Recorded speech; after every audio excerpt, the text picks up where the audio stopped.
डरावनी रातें YouTube channel में आपका स्वागत है। भूत प्रेत, पिशाच और शैतानों की रोमांचक कहानियाँ आपको इस चैनल पर सुनने को मिलती हैं। अगर आपको ऐसी ही वीडियोस देखना पसंद है तो हमारे इस चैनल को सब्सक्राइब करना ना भूलें। तो हेडफोन लगा लें, कमरे की लाइट्स ऑफ कर लें, क्योंकि ये वक्त हो रहा है डरने का।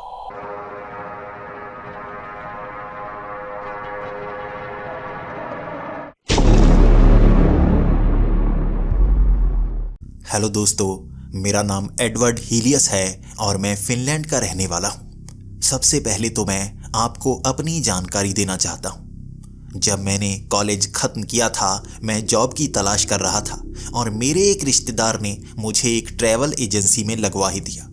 पहले मैं सोच रहा था ये सरकारी ट्रैवल एजेंसी है और मुझे तनख्वाह कम मिलेगी, लेकिन जब मैं यहाँ पर काम करना शुरू हो गया तो समझ में आया काफ़ी अच्छे पैसे बन जाते हैं यहाँ पर।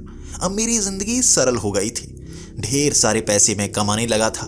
घूमने का मुझे शौक़ था और मैं नई नई जगह पर घूमने के लिए जाया करता था, क्योंकि यहाँ हमारी अपनी ट्रैवल एजेंसी थी और यहाँ तनख्वाह के साथ साथ घूमने का मौका भी मिलता, और वो भी मुफ्त में। लेकिन नई नई जगह जाकर मुझे डर भी बहुत ज़्यादा लगा करता, और इसका कारण था मेरे अंदर छिपी हुई वो शक्ति।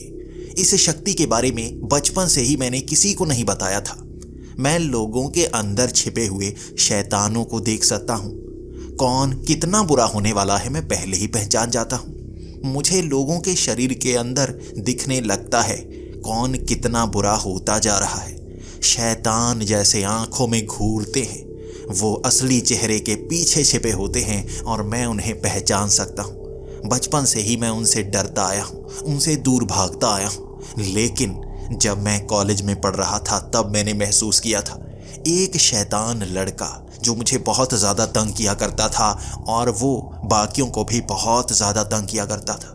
एक शाम जब मैं कॉलेज से घर आ रहा था, उसने मुझे खींचकर जंगल की तरफ ले जाने की कोशिश की। मेरे मुंह पर हाथ रख दिया गया था और वो लंबा चौड़ा था। मैं तो कमज़ोर सा था और वो मुझे खींचता हुआ जंगल की ओर ले गया और वहाँ मुझे पीटने लगा, क्योंकि मैंने उसके कई काम नहीं किए थे। एक लड़की को उसका नंबर नहीं दिया था, उसकी असाइनमेंट्स नहीं की थी, और वो मुझे पीटता जा रहा था। उससे पहले मैंने उसके अंदर छिपे शैतान को देखा तक नहीं था। उस दिन वो जलता हुआ शैतान उसके शरीर के अंदर दिखा था, और मैं हमेशा सोचा करता था कि भगवान ने ये मुझे शाप दिया है कि मैं लोगों के अंदर के शैतान को देख सकता हूँ। लेकिन उस दिन मैंने महसूस किया था मुझे सिर्फ शैतानों को देखने की शक्ति ही नहीं मिली है, उन्हें ख़त्म करने की शक्ति भी मिली है। पहली बार मैंने किसी तगड़े लड़के से लड़ने की कोशिश की थी। मैंने सीधा उसके सर को पकड़ लिया था। मेरी उंगलियां उसके सर के अंदर चली गई थी। जो शैतान होता है वो हमारे इस शरीर से 2-3 इंच अंदर तक होता है, और पहली बार मैंने अपनी उंगलियां उस लड़के के शरीर के अंदर घुसा दी थी। वो चमकता हुआ जलता हुआ शैतान मैंने बाहर खींच निकाला था। वो आधा तो निकला हुआ था, आधा निकलने की कोशिश कर रहा था। मैं उस पर मुक्के बरसाए जा रहा था और वो लड़के के हाथ भी मुझे रोकने की कोशिश कर रहे थे। उसका शरीर मुझसे बचना चाहता था और उसके अंदर छिपा वो शैतान, वो भी मुझसे बचना चाहता था। मेरी उंगलियां अब उस शैतान के अंदर भी जाने लगी थी। वो जल रहा था, लेकिन आग मुझे नुकसान नहीं पहुंचा रही थी। मेरी उंगलियां उसके अंदर जाती गई और मैं फाड़ता रहा उसे। उसकी आंखें, उसके कान, उसके सर के हिस्से कर दिए और उसके शरीर से बाहर निकाल दिया था मैंने उस शैतान को। लेकिन उसका शरीर जैसे ठंडा पड़ने लगा। उस शैतान के साथ ही हमारी आत्मा भी जुड़ी होती है। जो शैतानी इंसान होते हैं वो बिना शैतान के ज़िंदा नहीं रह सकते। मैं जान गया था। जैसे ही मैंने उसे उसके शरीर से बाहर निकाला, वो वहीं पर मर गया था। वो तड़प रहा था और बहुत समय हिलने के बाद वहीं पर वो मर गया। मैं घबरा गया था। लोगों को कैसे समझाऊंगा कि शैतान को मारा है मैंने इसे नहीं मारा। मैं घबराए जा रहा था और वहाँ से भाग निकला था। सीधा घर आकर मैं बेड के नीचे छिप गया था। मेरी आंखों से आंसू नहीं रुक रहे थे। मुझे लग रहा था मैं जेल पहुँच जाऊँगा, लेकिन करूँगा क्या? जेल पहुँचकर तो सारी ज़िंदगी खराब हो जाएगी।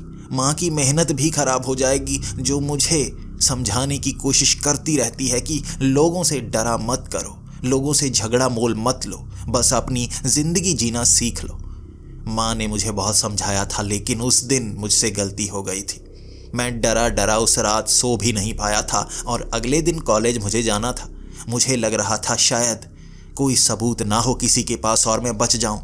मैं कॉलेज गया था। हर तरफ बात थी कि वो लड़का आज कॉलेज क्यों नहीं आया। वो हर रोज आया करता था, सबको तंग किया करता था। अगले 5 से 6 दिन तक कॉलेज वो आया ही नहीं। हर कोई परेशान होने लगा था। लोग कहने लगे थे कि किसी ने उसे अगवा कर लिया, किसी ने उसे मार दिया। किसी को नहीं पता था कि उसकी लाश भी कहीं पर पड़ी होगी। मैंने वो बात को ही सुनना बंद कर दिया और मैं तो बस अपनी क्लास में जाता और पढ़ाई की तरफ ध्यान देने लगता। धीरे धीरे वो बात सब भूल गए थे। शायद कभी पुलिस को वो लाश मिली होगी और पुलिस ने लाश से सबूत ढूंढने की कोशिश की होगी, लेकिन अगर मैं बच गया तो भगवान की बहुत ज़्यादा मेहरबानी होगी। उसकी लाश के बारे में कभी खबर नहीं उड़ी और मैं भी चुप रहा। कभी उसके बारे में पूछने की हिम्मत नहीं की। कॉलेज में कई महीनों तक ये बात चलती रही कि वो लड़का दोबारा कॉलेज आ ही नहीं रहा। किसी ने उसके बारे में ढूंढने की कोशिश भी नहीं की और मैं भी उस चीज़ को भुला चुका था। लेकिन समझ गया था अब लोगों के अंदर के शैतानों को मैं मार सकता हूँ, उसी के साथ उनकी मौत भी हो जाएगी। अब जब मैं उस ट्रैवल एजेंसी में काम करने लगा था तो जगह जगह घूमा करता था। पहले तो हमारे शहर में बहुत कम लोग थे जिनके अंदर मैं शैतान देख पा रहा था, लेकिन अब जहाँ भी मैं जाता घूमने के लिए ज़्यादातर लोग मुझे शैतान मिलते। उनके अंदर कभी कभी कम आग होती तो कभी कभी बहुत ज़्यादा आग होती। कुछ लोग तो मैंने ऐसे देखे थे जिनके अंदर से आग बाहर निकल रही थी। मैं जानता था वो कुछ ना कुछ बहुत ज़्यादा बुरा करने वाले हैं। वो लोगों को मारने वाले होंगे या कोई बड़ा आतंकवादी हमला करने वाले होंगे या कुछ और बहुत ज़्यादा बुरा जो इंसानियत के खिलाफ हो।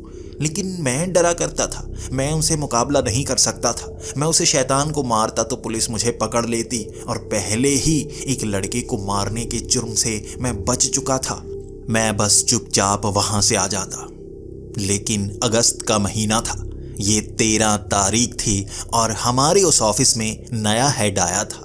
ट्रैवल एजेंसी का नया हेड जब मुझसे बातें कर रहा था, मुझे अपने ऑफिस में बुलाया हुआ था।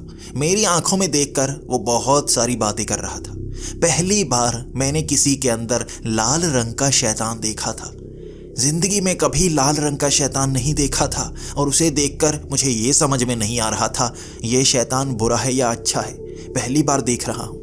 उससे बातें करता रहा और पहले पहले तो वो बहुत ज़्यादा अच्छी बातें कर रहा था, लेकिन लगभग 15 से 20 मिनट बाद उसने वो शब्द कहने शुरू किए जिसने मेरे होश उड़ा दिए।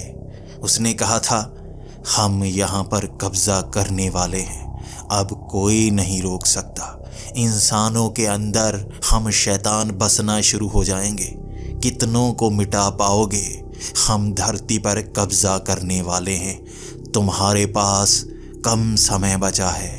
उसकी ये बातें सुनकर मैं घबराकर ऑफिस से बाहर की तरफ भाग निकला था। हर कोई मुझसे पूछ रहा था कि मैं उस कमरे से भागा क्यों हूँ, लेकिन मैं किसी को क्या बताता। जब अगले दिन मैं फिर से ऑफिस आया था, सब मेरी हालत पूछ रहे थे। वो पूछ रहे थे क्या मेरी सेहत ठीक है। मैंने कहा बिल्कुल ठीक है। उस हेड ने उन सबको कहा था कि मैं उस कमरे में अजीब अजीब हरकतें कर रहा था। मैं अपनी आप से बड़बड़ाए जा रहा था। वो झूठ बोल रहा था। वो शायद कुछ ना कुछ तो करने वाला है। हमारे उस ऑफिस में और किसी के अंदर वो शैतानी आग नहीं देखी थी मैंने, लेकिन उस दिन जब उसने एक और टीम लीडर को अपने उस ऑफिस में बुलाया हुआ था, उसके सर पर हाथ रखते हुए देखा। जैसे ही उस लाल शैतान ने उसके सर पर हाथ रखा था, उसके अंदर छोटी सी चिंगारी निकलने लगी थी। वो बहुत अच्छा लड़का था, लेकिन पहली बार उसके अंदर से मैंने वो चिंगारी देखी थी, वो आग देखी थी। मैं घबरा सा गया था। अगले 2-3 दिन बाद वो चिंगारी बड़ी आग में बदलनी शुरू हो गई थी। उसका स्वभाव भी झगड़ालू सा होने लगा था। मैं बार बार उससे पूछता, अंदर क्या बात हुई थी? उसने तुम्हारे सर पर हाथ रखा था, क्या कहा था? वो गुस्से में कह देता, तुम्हें क्या है, तुम अपना काम करो, मेरे काम में टांग अड़ाने की कोशिश मत करो। वो गुस्सैल होने लगा था, मुझसे झगड़ा करने लगा था। मैं कोई भी सवाल उससे करता, वो गुस्से में जवाब देता। जैसे उस लाल शैतान ने इसके अंदर भी शैतान पैदा कर दिया था। अब थोड़ा थोड़ा डर मुझे हर रोज़ लगता। क्या उसकी बातें सच होने लगी हैं? क्या धरती पर शैतानों का आगमन हो गया है। और वो लाल शैतान क्या चीज़ है? क्या मैं उससे सवाल करूं? लेकिन अगर वो मुझ पर भड़क गया और मुझे मारने की कोशिश की तो क्या करूंगा? हर रोज़ मैं अपने हेड के उस ऑफिस में जाता, उससे बातें करने की कोशिश करता और उसका स्वभाव बदला बदला सा होता। वो बार बार मुझसे पूछता रहता, तुमने दवाई ली है? तुम्हारी सेहत ठीक है? वो सबके सामने ये करता ताकि दिखा पाए कि मैं बीमार हूँ, लेकिन शायद वो कोई चालाकी तो कर रहा है। वहाँ एक लड़की थी, मैंने देखा था, वो भी उसके ऑफिस में गई थी। उसका ध्यान मेरी तरफ था।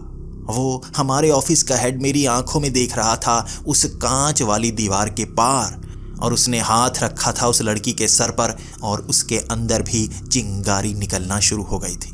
2-3 दिन बाद उसके अंदर भी मुझे वैसी ही शैतानी आग दिखती।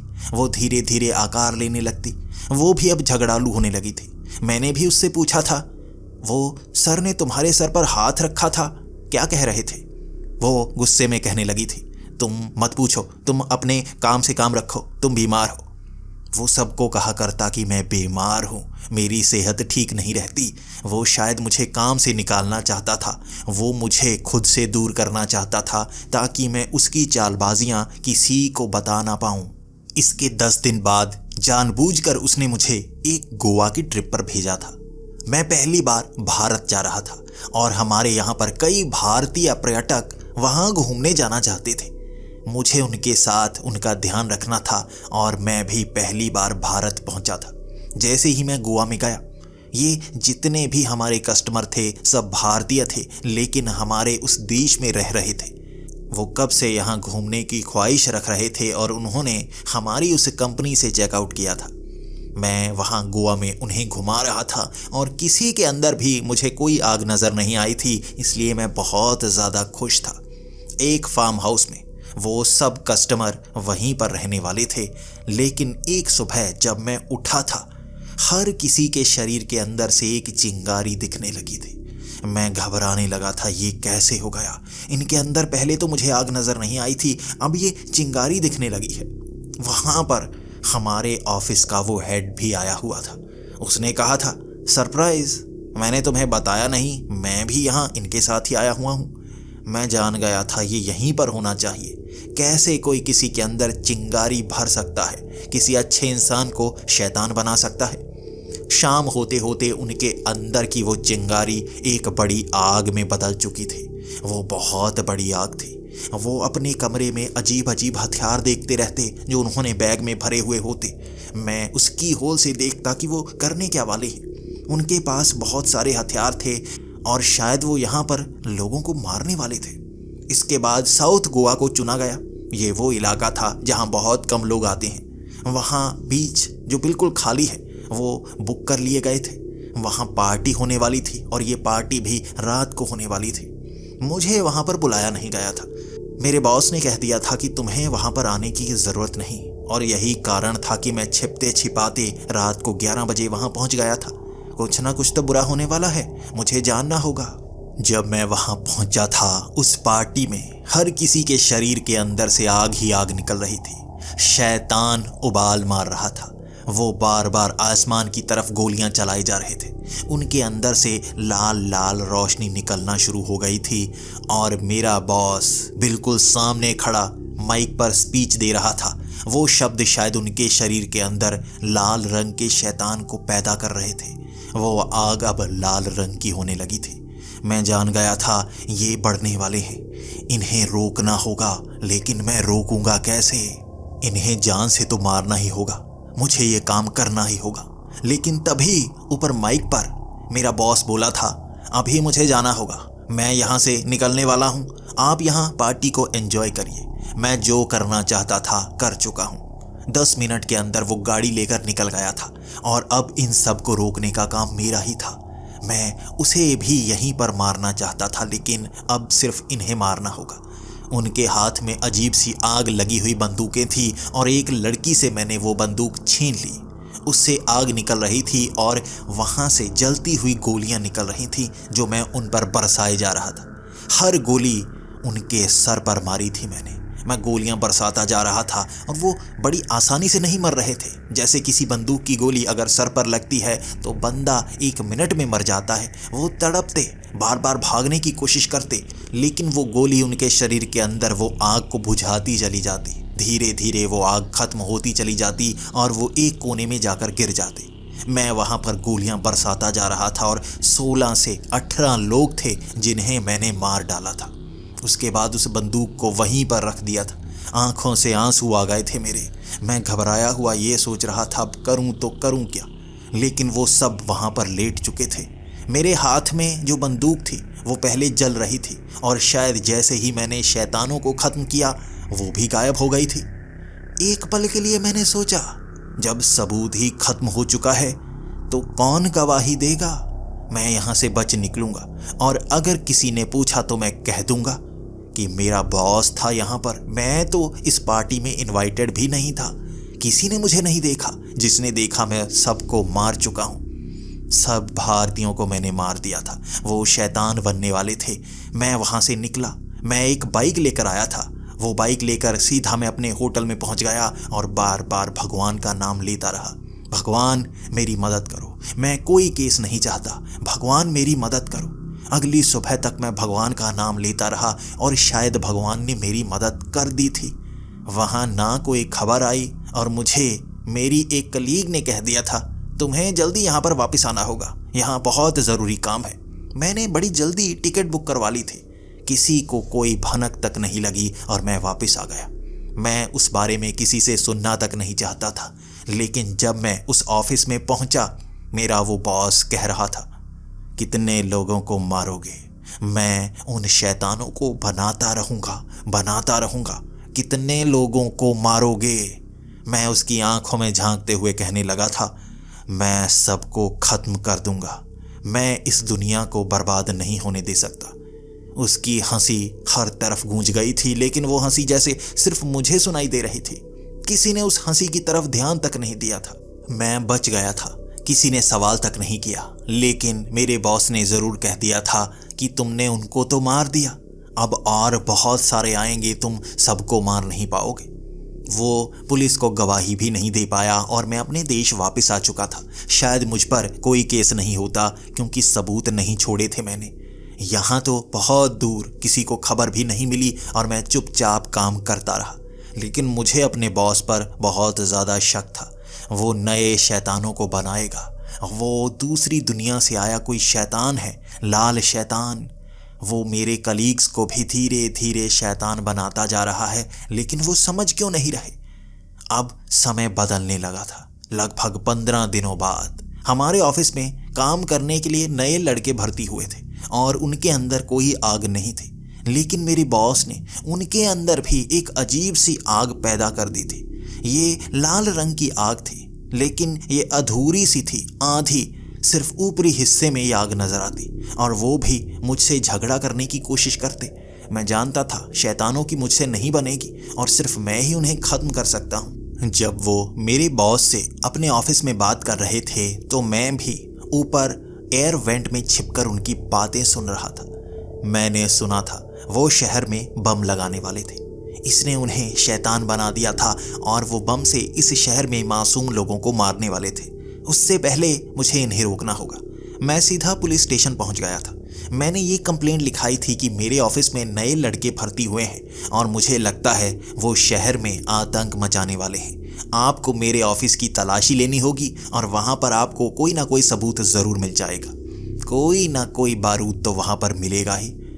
वहाँ पुलिस वाले मेरे ऑफिस में आए थे। उन्होंने बहुत तलाशी ली, लेकिन एक सबूत तक नहीं मिला था। तब सब मेरी तरफ अजीब नज़र से देख रहे थे, जैसे मैंने उन्हें प्रैंक कॉल किया हो। मैंने कहा था सच में ये कुछ करने वाले हैं। पुलिस वालों ने यकीन ही नहीं किया था।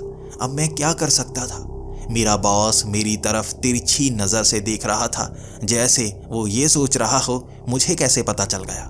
मैं उसे कभी ये जानने दूंगा ही नहीं कि मैं छिपकर उसकी बातें सुन लेता हूँ और अपनी दुनिया को बचाने की कोशिश मैं हमेशा करता रहूँगा। वो 4 लड़के थे। उन्होंने ऑफिस से एक सामान निकाला था, उसको बैग में भर दिया था। वो बाहर जा रहे थे डिलीवरी के लिए। वो हमारे ऑफिस का कोई काम करने वाले थे, लेकिन मैं जानता था वो भीड़ भाड़ वाली जगह पर जाकर बम लगाने वाले हैं। उन्हें रोकने का काम मेरा होगा। मैं भी एक एक करके उनका पीछा करने लगा था। वो चारों अलग अलग जगह पर जा रहे थे, लेकिन ऑफिस रजिस्टर में लिखा हुआ था जाने कहाँ वाले हैं। उसके बाद मैं एक का पीछा करके उसे एक खाली जगह पर ले गया। बातों बातों में मैंने उसे बहलाने की कोशिश की और उसे एक होटल के बिल्कुल पीछे, जहां कोई कैमरा नहीं था, उसके अंदर से वो आग को पकड़ा और अपनी उंगलियों से उसे जैसे नष्ट कर दिया। वो मेरे सामने लाश की तरह लेट गया था। उसके बैग को मैंने वहीं डस्टबिन में डाल दिया था। मैं उसके अंदर जलती हुई आग देख रहा था, जो एक टाइम बॉम्ब था। उसे अभी शुरू नहीं किया गया था। एक एक करके मैं चारों लड़कों के पास गया था। मैं लोकेशन जानता था। मैंने एक एक करके उन चारों को मारा और सबूत तक नहीं छोड़ा था। अब घबराहट ये थी, इनकी लाशें देखकर पुलिस मुझसे पूछताछ करने के लिए ज़रूर आएगी, और ऐसा हुआ भी। वो ऑफिस में मुझसे पूछताछ करने आए हुए थे और कहे जा रहे थे, चारों लड़कों को तुमने क्यों मारा? तुम उन्हें क्यों मारना चाहते थे? मैं घबराया और डरा हुआ बचने की कोशिश करना चाहता था। सबूत मैंने कोई नहीं छोड़ा है, इसलिए ज़रूर वो सख्त सवाल करेंगे, लेकिन मैं मुकर जाऊंगा। मैंने अपनी माँ को वहाँ पर देखा था, जो उसी ऑफिस के अंदर आ चुकी थी। माँ मुझे अकेला छोड़ना नहीं चाहती थी। मैं भी पुलिस वालों से बचने के लिए तरकीबें अपनाए जा रहा था, और माँ बार बार कहे जा रही थी, ये बहुत ज़्यादा डरता है, ये हमेशा से ऐसा था, ये थोड़ा डरपोक है, इसने उन्हें नहीं मारा होगा, वो झूठ बोल रहे होंगे। तब पुलिस वालों ने कहा था, झूठ तब बोलेंगे जब जिंदा होंगे। वो जिंदा नहीं है।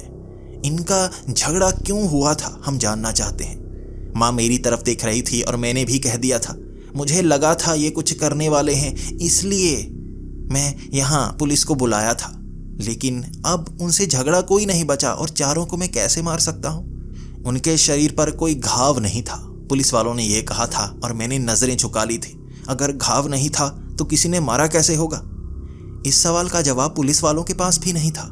वो भी चुपचाप बैठे रहे और कहने लगे, ये बात भी सही है, किसी ने बड़ी तरकीब से मारा है, हमारे पास कोई सबूत नहीं है, उसके शरीर के अंदर कोई जहर नहीं है, उसके शरीर पर चोट नहीं है, वो मरे कैसे? वो पुलिस वाले वहां से जा चुके थे और मैं मुस्कुराकर अपने बॉस की तरफ देख रहा था। मैं इस तरह से मुस्कुरा रहा था कि तुम जो भी कर लो, मैं उन्हें रोक ही डालूंगा। अब मेरा बॉस जानबूझकर मुझे काम से निकालना चाहता था। वो बार बार ऊपर एप्लीकेशन दे देता कि मैं पागल हो गया हूँ, अजीब अजीब हरकतें करता हूँ, लोगों पर इल्ज़ाम लगाता हूँ और सच साबित कभी नहीं होते।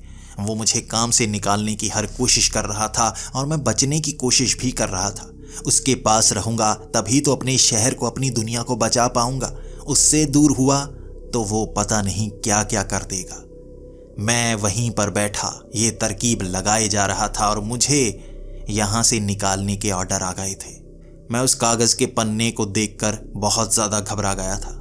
ये मेरा रेजिग्नेशन लेटर था। मुझे यहाँ से निकाला जा रहा था और मैं करता भी तो क्या। उस दिन उसे हंसते हुए देखा था अपने कैबिन में। सब मुझ पर हंस रहे थे और मैं ये ठान चुका था इसे अभी ख़त्म करना होगा। अगर मैं इसे यहीं मार दूं तो भविष्य में दुनिया खत्म नहीं होगी, शहर बर्बाद नहीं होंगे और शायद शैतान रुक जाएंगे। मैं उस कैबिन में भागता हुआ गया था, एक डंडा हाथ में लिए। वहाँ मेरे कलीग्स मुझे रोकने की कोशिश कर रहे थे। मैं उन्हें समझा रहा था ये शैतान है, ये शैतान है, लेकिन उनके अंदर भी तो एक शैतान ही था। वो मुझे रोकते रहे। मैंने एक एक डंडा सब पर बरसाना शुरू कर दिया। वो मुझसे दूर भागने लगे।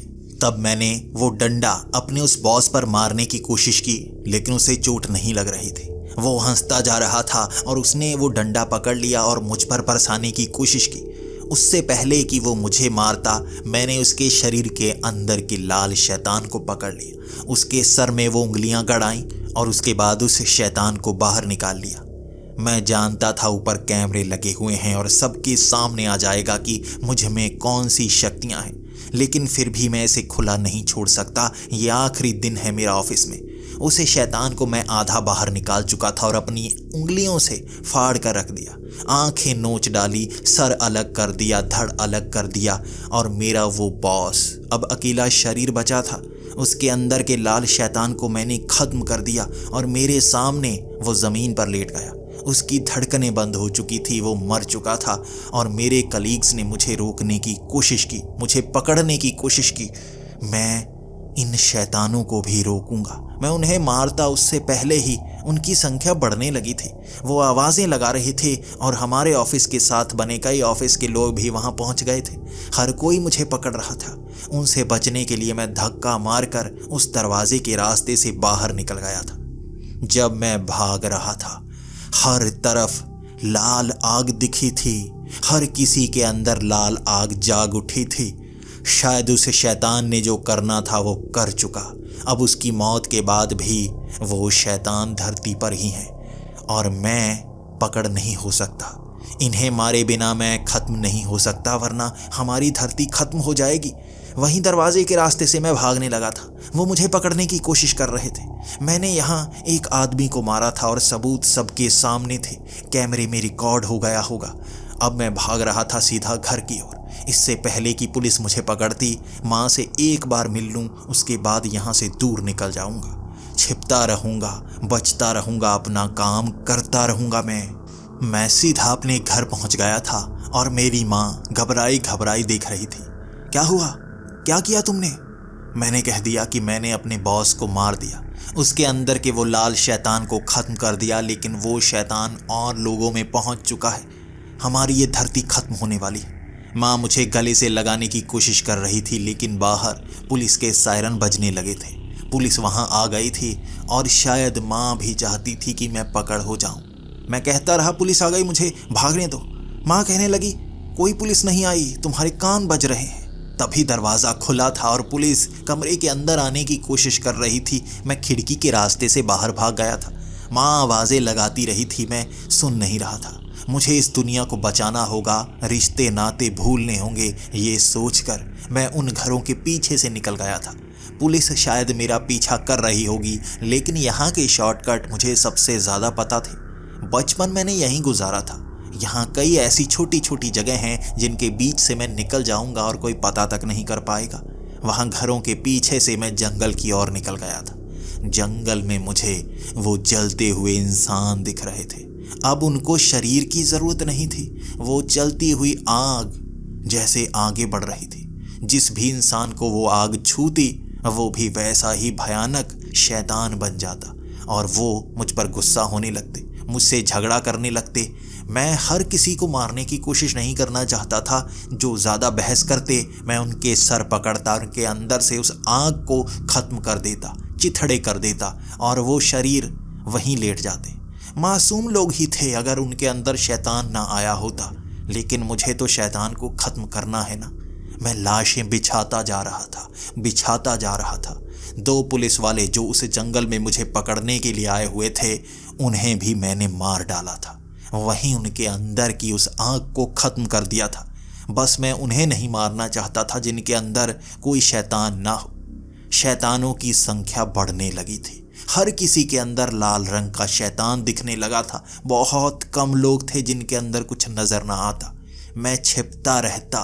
मैं अपनी शक्तियों से ढाल बना सकता था। मैं जैसे खुद को गायब करने की शक्ति पाना चाहता था। मैं एक चीज़ समझ गया था, यहाँ पर जितनी कोशिश करूँ मेरे अंदर से उतनी ज़्यादा शक्तियाँ निकलने लगती हैं। मेरे अंदर से जैसे बिजली निकलती। मैं दूर खड़े इंसान के अंदर के उस शैतान को मार पाता था। 10 फुट दूर तक मेरे हाथ से बिजली निकलती और मैं उसके अंदर के शैतान को मार देता और वहीं पर वो ढेर हो जाता। इस तरह से लाशों की संख्या बढ़ाने लगा था मैं। शरीर से बिजलियां बहुत ज़्यादा निकलती। बादलों से भी मैं शक्ति सोखने लगा था। मैं बादलों के रंग बदल सकता था।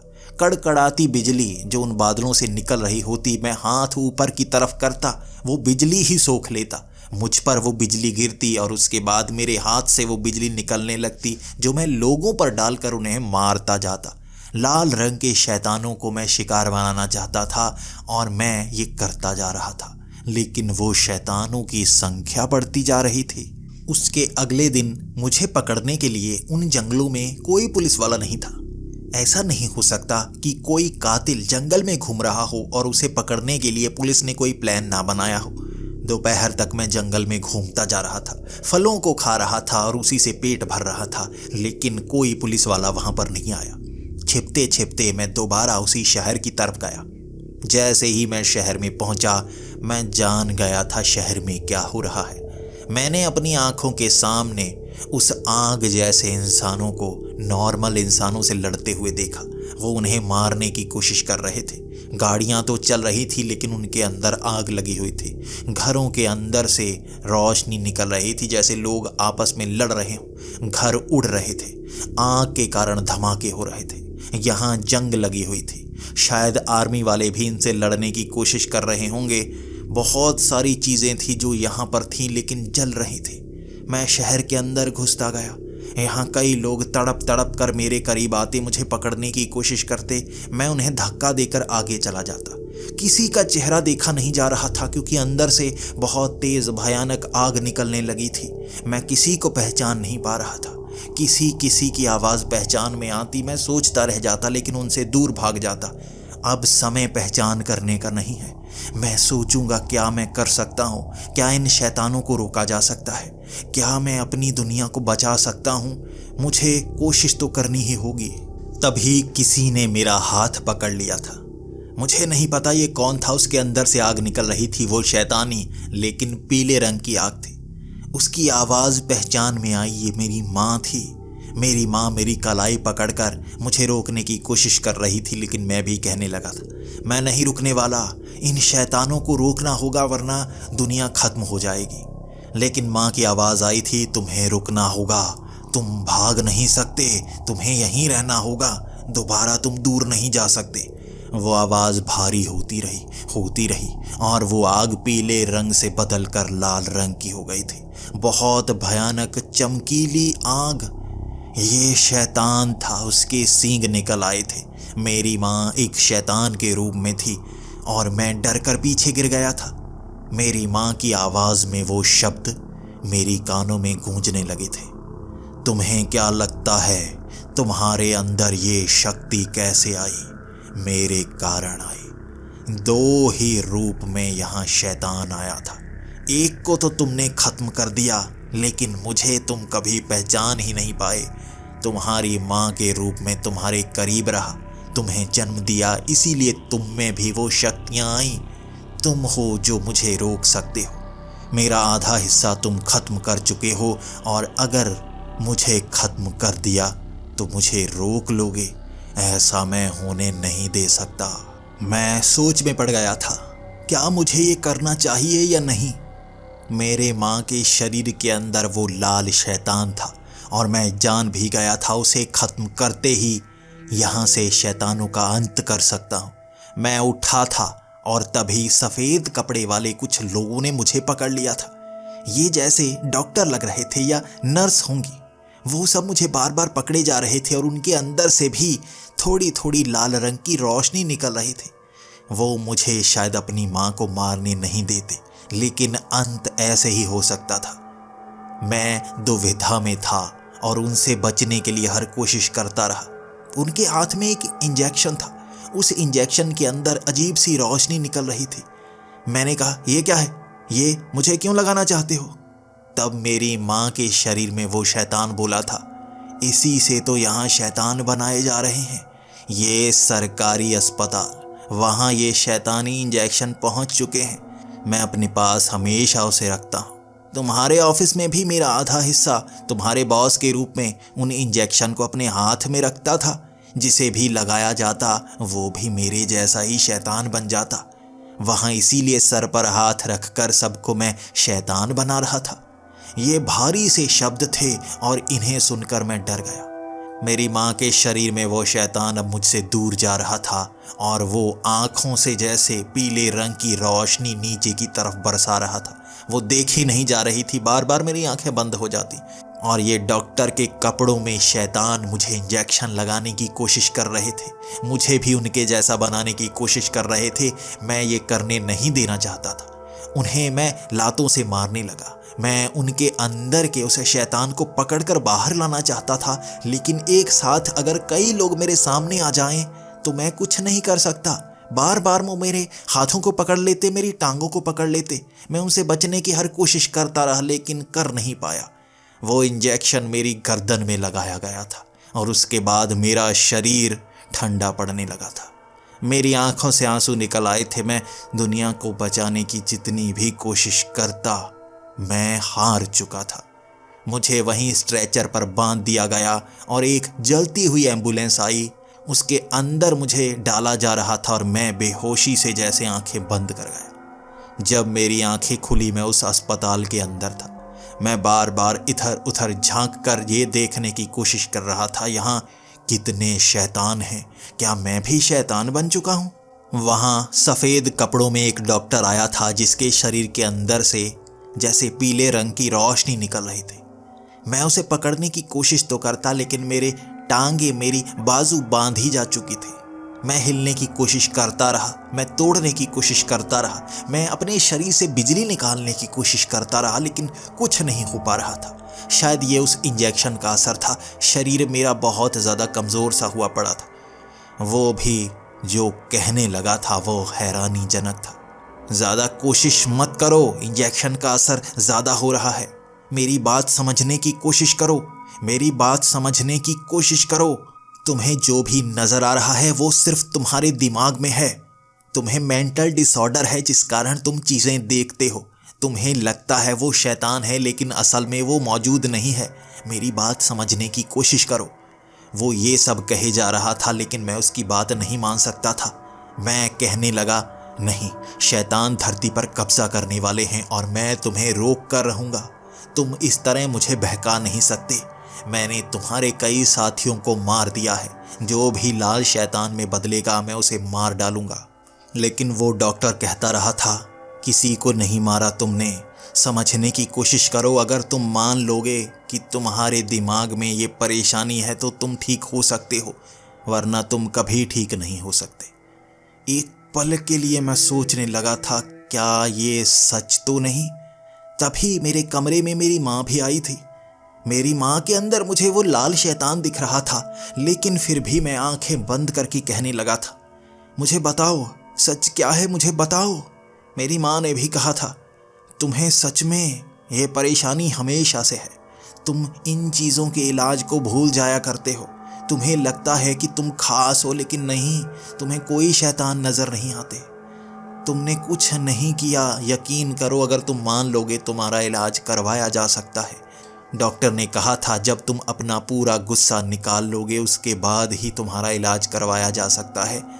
तुम इस हद तक पहुंच गए हो, अब तुम दोबारा ठीक नहीं हो पाओगे अगर तुमने नहीं माना। आंखें खोलकर उस शैतान को भी देख रहा था लेकिन वो शब्द थे जो ज़्यादा परेशान कर रहे थे।